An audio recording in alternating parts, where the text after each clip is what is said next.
eye catcher because, for all that, you didn't actually see much of the horse in the home straight at all, did you? On the main angle, had a wide draw, turned for home with a huge deficit to Bridge, drifted out in the TV pictures, and then was beaten only 3 lengths. It was a bit of a shock to see just how much the horse had closed by the time the camera got to the line. Yeah, it was really hard to watch because, as you said, last going into the stretch was down on the inside rail, and then all of a sudden, when they pull out for the finish line, it also didn't help that it was a bit blurry. But all of a sudden, you see those silks flashing by on the stand side rail, and you're just going, okay, this horse is obviously switched out, and it must have, when it switched out, made up a massive amount of ground. I agree. So you expect jumping up to a mile today, we'll see him in absolutely phenomenal stead, and also the longer stretch at Kempton is not going to be a deficit, unlike at Lingfield. Yeah, not what we've seen, and also in terms of draw, coming out of 2, far kinder. Yeah, absolutely, and Oisin Murphy is a eye-catching jockey booking in this context. Yeah, we were talking about I think he's on 197 UK winners this year, so obviously he smashed past 200 internationally, but he's well on course for that double century now, isn't he? Yeah, I mean, honestly, the number of winners he's ridden this season will be just a footnote in the story of Oisin Murphy in 2018.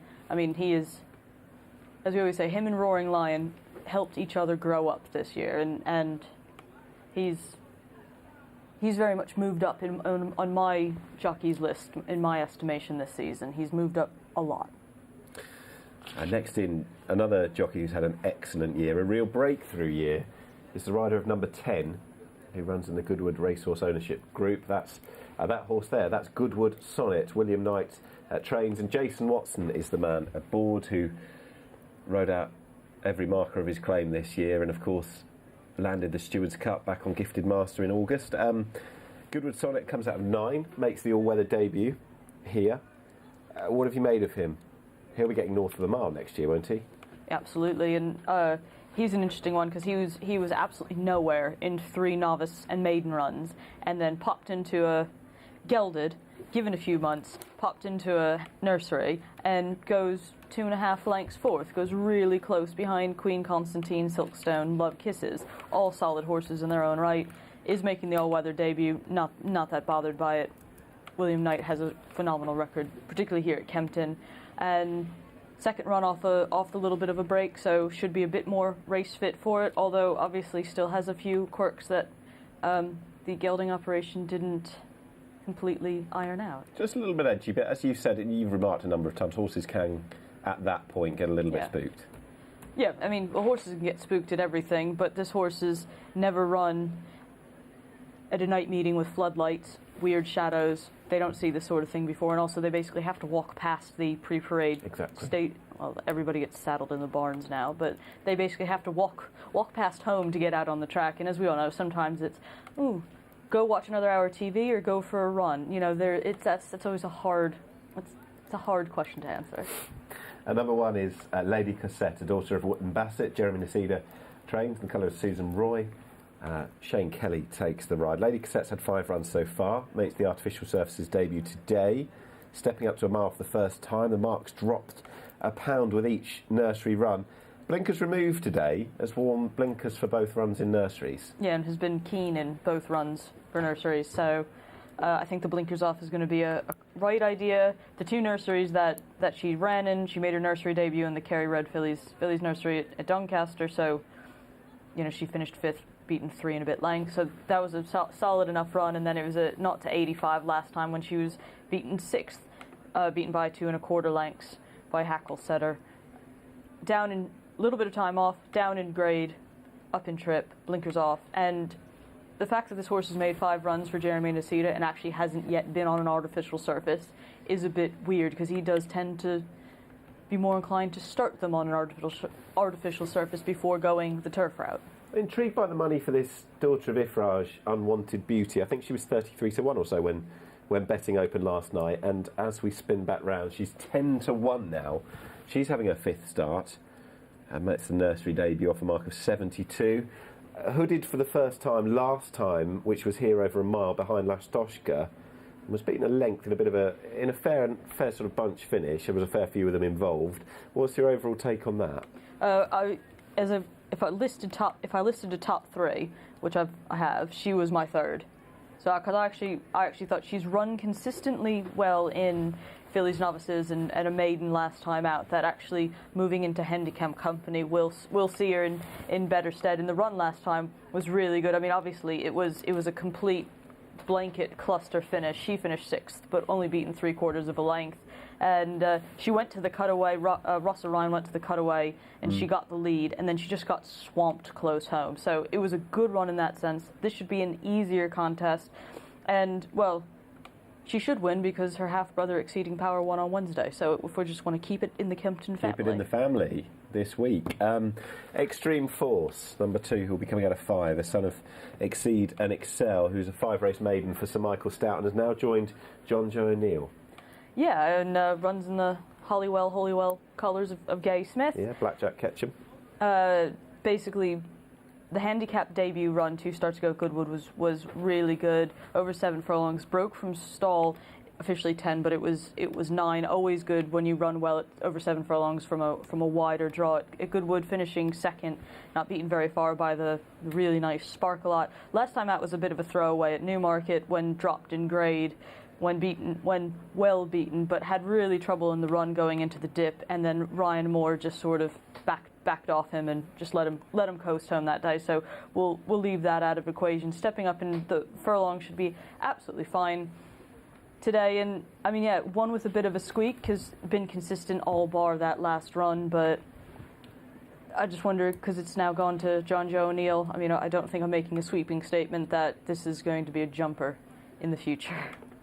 Number 6 is another nursery debutant in the field, and that's Simon Smile. Clifford Lee riding for Carl Burke. A mark of 70 has been given. Stepped up to a mile at Newcastle last time. Ooh. I thought the horse moved pretty well throughout before ultimately 3rd. What was your sort of take on the run as regards the trip itself, the mile? I thought the mile's fine. Mile's absolutely fine. It was just a little bit of an interesting thing because the horse had been off for a few months, has now been off for 2 more months, 2.5 months, and the winner, Universal Order and Dancing Boy the second, they've both come out and been runner-up since.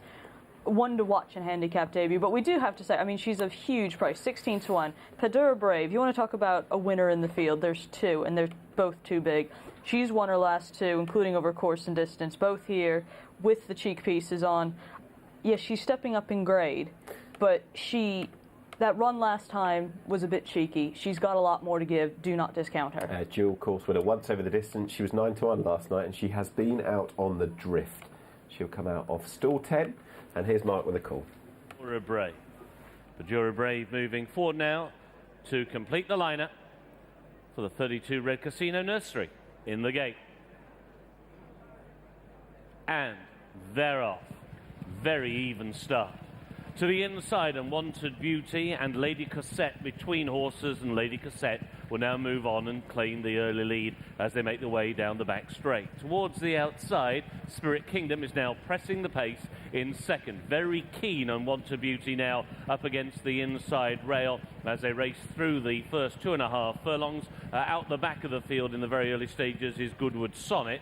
I should say making ground now towards the outside, Simon Smile, and Simon Smile now claims the lead. So Simon Smile goes on to in 2nd place against the rail, Lady Cosette, and in 3rd, Spirit Kingdom into the turn. And Want a Beauty has been ranked through the first half of the contest, racing in 4th. Francisco Bay around the outside is in 5th, and then Eden Gardens, who's in midfield. Padura Brave is next, followed by Padma Vati. Padma Vati is being followed by Extreme Force. The back marker is Goodwood Sonnet. On the turn, just over 3 furlongs to go. And Simon Smile still has the lead. Lady Cosette now driven, a reminder, against the inside rail. Down the wide outside, Spirit Kingdom, and angling out now is Unwanted Beauty. Towards the inside, Padura Brave, and that one is being followed through by Eden Gardens now, who begins to deliver his challenge from a long way back. Extreme Force is beginning to stay on, and they're racing down towards the final furlong. Lady Cosette now tackled by Eden Gardens, and over on the far side, Padura Brave. It is Eden Gardens and Asheen Murphy who now go on clear by a length and a half, and racing up towards the line, it will be Eden Gardens who wins. In 2nd, Lady Cosette, and in 3rd, Padura Brave. Now, the nursery debutant, Eden Gardens, who finished strongly at Lingfield last time, certainly wasn't unmissed in the market on this debut in handicaps, and has won at 6-5 favouritism. Simon Crisford, the trainer. Oisin Murphy moves one closer to a domestic double century, and the horse who stormed at Lingfield towards the finish with this decent straight at Kempton has managed to get into top stride and go on and win. Yeah, I think the experience, the switch to nurseries, and the long stretches has seen Eden Gardens to much better effect. Today, Lady Cassette ran a lot better than I thought she would, and Padura Brave, well, she was up there rocking for a while, and it still finishes third at a big price. Never discount the horses who have it done and dusted. And what we're going to see here is Goodwood Sonnet. Right at the back now. Yeah, but broke on terms, but was just really slow to actually get into stride. Same thing with Pat Mavati of Ed Walker's, who the big white blaze, a bit awkward and gawky trying to come out of the stalls. But Lady Cassette, Shane Kelly goes up, and everybody in this contest seems to be slightly over racing. Padura Brave, who's sitting third, fourth from last, she's over racing. She definitely was. They're definitely not going as fast as some want, as you can tell, because then Clifford Lee on Simon Smile decides, I want to go faster, so loops around the outside. So Lady Cassette had that nice position on the rail. She Shane Kelly ultimately allowed the jockey on the Nick Bradley horse there, Simon Smile, to just go on a lead. It's the same set of scenarios we had in the previous race as well, a horse in these colours for this operation taking the lead, but she's got that nice little toe into the race there and was in the right position to strike. Yeah, but the one thing, she's obviously not straightforward, because Shane Kelly was giving her proper slaps down the neck and flicking the reins at her, going all the way around the turn. So you can see she doesn't wear the noseband because it looks pretty and you can spot your horse. She's got a very high head carriage. She's a definite stargazer. Maybe it's one of the reasons that Jeremy Nocita didn't want to run her at Kempton earlier on in her career, because lights like that with a head carriage, she's looking all over the place. She stays on well again. There'll be a win for her at these various levels, but I think she got herself beat with greenness. I thought Padura Brave, actually, and credit to you for putting up the horse at a big price, given the fact that I know she'd won her last two. She was a dual course winner, but she'd been pretty friendless in the market, really, hadn't she? And she was chasing a hat-trick. The mark had jumped £11 in 2 runs, sticking at a mile. She was up in grade, drawn out in 10, over-raced a bit. She came to really go through the challenge, but perhaps those earlier exertions off a higher weight in a better grade of race have just caught up with her. They could have, because the thing is, she doesn't really have a turn of foot. She plugs on. And last time there was a run of the horse who actually finished second last time, Swan Street for Andrew Balding, had a few length lead, and she just ground it out all the way down the stretch. She got beat here by Simon Crisford's Eden Gardens, who did have a bit of a turn of foot. And Lady Cassette, well, she was sort of running around, but she's a big sort who's going to go on to do better things than this. But I mean, she'll be coming back out. I'm sure Mark Archer will drop her back to 7 potentially. She doesn't need to run in this grade. She can drop down in grade next time out. There'll be another win in her, absolutely, particularly here. But I mean, we should mention Eden Gardens handicap debut, made it look really easy. It was a good performance, wasn't it? It was everything the market expected, Rachel. Oh, absolutely. I mean, 5-4 when it went off. 6-5. 6-5.